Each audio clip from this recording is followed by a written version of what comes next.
like that bring-up music. That's good. Is anyone else mildly disgusted as a man that's disgusted by chocolate? As a fat kid, that bothers me to death. I can eat any chocolate. It doesn't even matter what the fuck kind of chocolate you put in front of me. Dust, sixlets, I'll take it all. I don't give a fuck. Damn. Will, how you not like chocolate? God, so good, so creamy. Can't believe it. So the other day I was in Walmart, and I was just standing in the middle of the aisle with my hands out like Bruce Willis from Unbreakable, just judging. You know what I'm saying? Just letting people just touch me, and I'm like, oh yeah, you live in that trailer and you feed your kids water Doritos, you know, I know. But the problem with this, guys, is I was on LSD when I was doing it, so I was the biggest person at Walmart in that moment you've ever met. I was just standing in an aisle like this, just sweating like I was defusing a fucking bomb. Just judging people around me. I didn't intend to go to Walmart, it was just, it's what happens when you trip and you're 40. Like there's still shit that needs to be done, you know? And you get stuck there. I didn't know what the fuck we just bought all the colors. You know, I was like, oh, this is purple, we need this, and this is red, we need this. Got back to the house, I just bought candy. That's all I bought. I was having a crawfish boil, so we were kind of fucked, you know? My mom moved in with me recently. That is a page out of the book you don't hear too much about. You hear about the kids moving back in with the mom. My mom's 67 and just had a divorce, so she's staying with us now. And I had this fucking crazy moment the other day. I was out like writing jokes by my pool, doing my job. And my mom was sitting by my pool in a lounge chair listening to super loud Eagles music. And I thought, this is my chance to get one back from my generation. So I was like, she'll get it. It's a joke, she'll get it. So I walk over to my mom and I said, hey Mom, I know summer's right around the corner and your friends are all excited about doing things and you're enjoying yourself right now, but you know what? You are kind of staying with us, and if you're gonna stay here, you either gotta get a job or you gotta go to school, but you can't do anything, you know. And I was like, I was ready for it, and she just bawled. She just started crying. Mother of all backfires, you know? She doesn't get, I'm a comedian, you don't get the joke, but she didn't get the joke. It's crazy.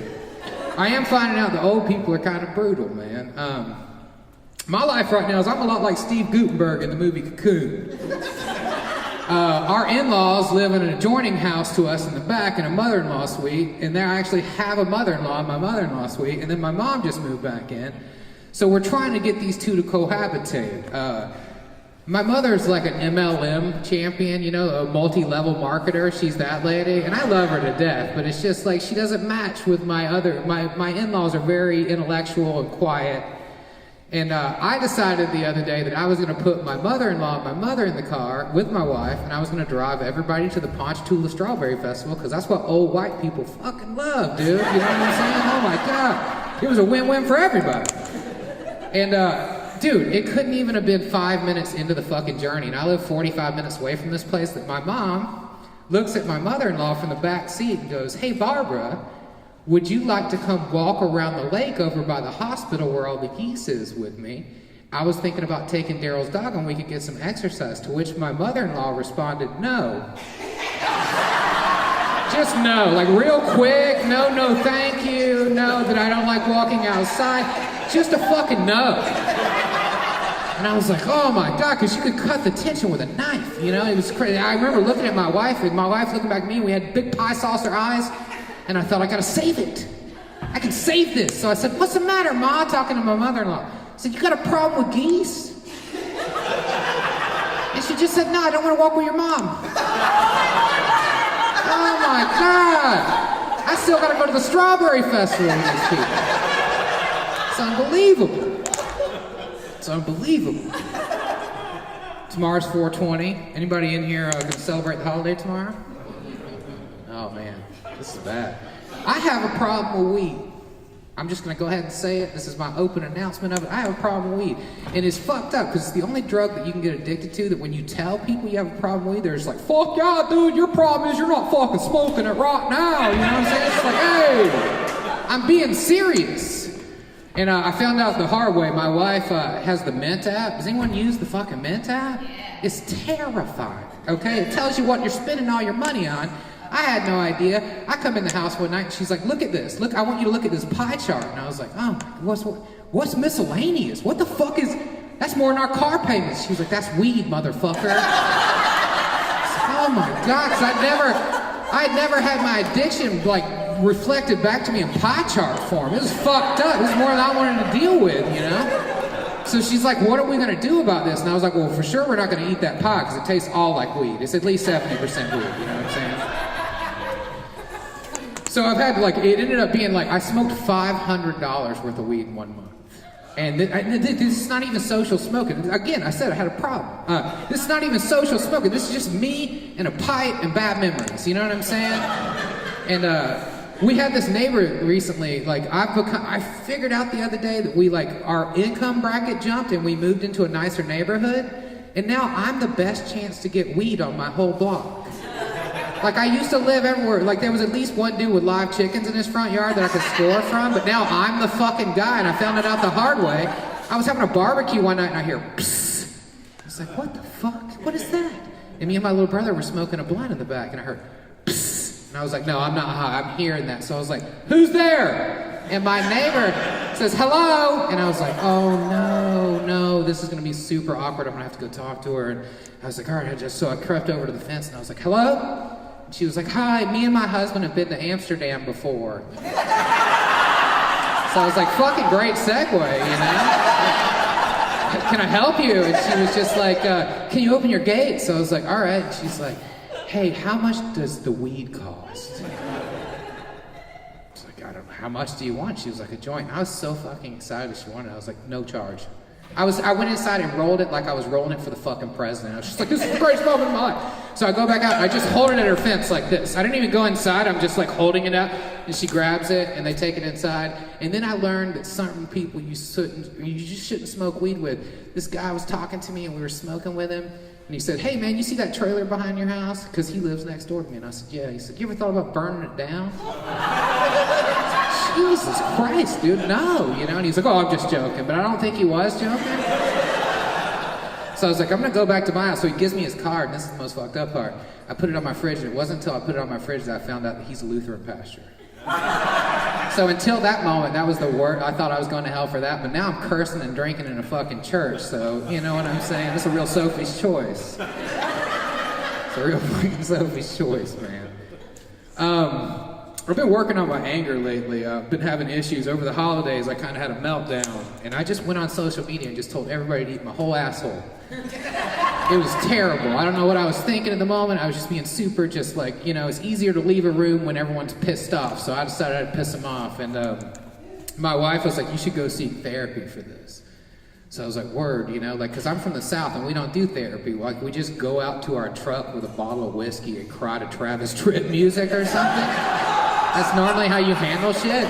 So I didn't even know that you could go and get somebody. But when I did, I was like, I had this very solid image of what a therapist would look like. He was gonna wear like a fucking sweater vest and have sensible sneakers. And I was gonna point to an oil painting on his wall. And then I would say something about his wife. He'd fucking choke me, you know what I'm saying? Like, not today, Sarge, you know? But none of that shit happened. I just got this dude named Brett. He was about 24 years old. I'm a 40-year-old man, you know, I'm trying to explain my life troubles to this guy. He would do fucked up shit, like he dressed too casual. He always looked like he'd come off a fishing boat or something, you know, and he had like a crease in his hair from the visor he was wearing before he walked in and sat down and shit. It's like, you look like a quarterback coach, I can't, you know. So I would tell him about things, but he would do these things like he had this way of like, I would be telling him really intimate details of my life, and he'd be like, you mind if I pop my shoes off?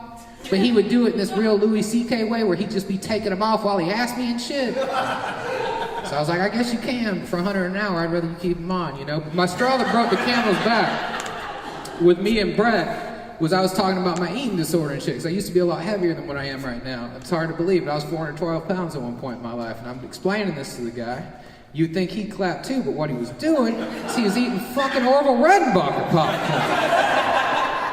Incredibly insensitive, you know what I'm saying? It's unbelievable. So I said, look man, I can't go any further with you. I feel like I'm gonna end up selling you weed in a bar one night. I need somebody else. I need somebody who's gonna call me on my bullshit. And he instantly tuned into it and was like, oh, you mean Mike.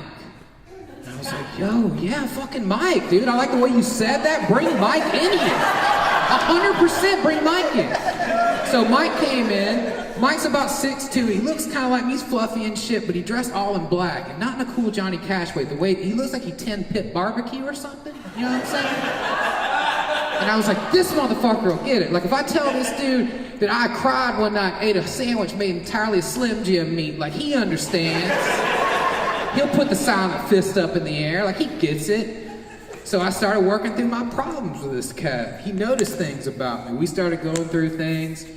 And one of the main things he noticed about me was that I had trust issues with males. And he was like, look, man, we've been working together for about 6-7 months now, but I have to ask you a very serious question at this point. And it's just textbook. I don't want you to get upset about it, but were you ever molested? My thought was, like, the first thought was just like reactionary. I was like, fuck no, man, like, that never happened to me.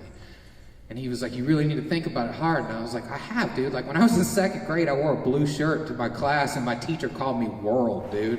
Like, I don't think I was anybody's sexual objectification at that point. So he's like, no, man, like, sometimes this shit gets buried, so you need to think about it. So I was like, all right, you know, and I was pretty confident when I left nothing was wrong. And then I went home, and I really did start thinking about it. And I was like, oh my God, like, I think something happened. It's not like traditionally the way something happened. It wasn't with an adult.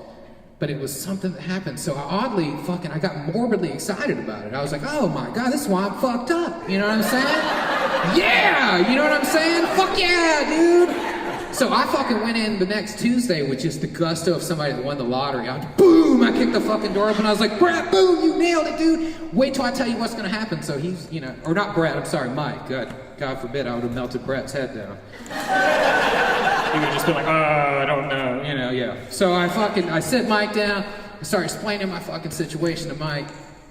And I tell him, I says, when I was about 8 years old, man, there was this kid who lived down the street from me, and his name was Chad. He used to bring me into his garage, and he did this fucking weird shit. And he was like, well, elaborate. And I was like, all right, man, I'm uncomfortable talking about it. I'm gonna talk about it. So this kid would go over in the corner, pull his pants down to his knees, pull his penis out real tight with his fingers, and he'd start plucking on it. I was like, yo, dude, what the fuck are you doing? He's like, yo, man, I'm playing my fucking dick tall. And it was big, dude. That was the thing when I was like 8, I was just like, oh my God, this motherfucker. I was like, how'd you get such a big axe? And he was like, cause I practiced. And I was like, fucking say no more, fam, I'm in. This is for me. So me and this kid started practicing. So I'm relaying this information. I'm relaying this information over to Mike, and he's working with me and shit. He's just like, yes, I could tell that he's not really getting the impact out of it that I'm saying. So finally he stopped me. He was like, look, man, I know, it's like, I hate to do this to you. He's like, I know you feel like this is a breakthrough, but I'm gonna tell you that I don't think so much it's a breakthrough. I was like, explain, dude, dick tar, you know what I'm saying? You come on, you know? And he was just like, look, man, that kid was only like 3 years older than you. I think that was just kids experimenting with one another. I was like, oh shit, Mike, please tell me I wasn't just in a shitty band, dude. Well, it turns out I was just in a shitty band, guys. I really was. His mom ended up Yoko Onoing us. I remember that. She came in. We were doing our thing, doing our Beatle Boners fantasy camp, and she was just like, what the fuck's going on here? And I was like, we're trying to make Billboard Top 100, but she wasn't hearing the shit. And then the band broke up, and I sold my soul to the devil. I remember that. I went to Clarksdale, Mississippi, and I'd walk by and go, boy, that boy can play! You know what I'm saying? Got real famous from it. And I think that's about my time, guys. Thank you so much.